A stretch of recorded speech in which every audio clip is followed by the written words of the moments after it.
Абсолютно нет. Не знаю. Нет, я не знаю, что это такое.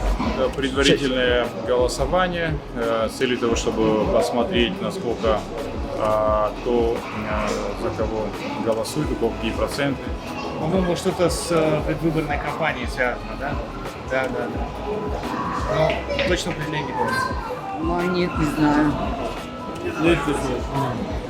Нет, не знаю, к сожалению.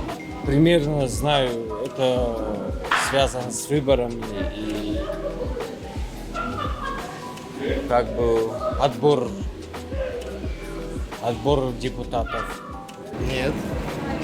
А вы? Ну, как я слышала, предварительный отбор кандидатов, да, в Госдуму. Нет. Не знаю. А вы?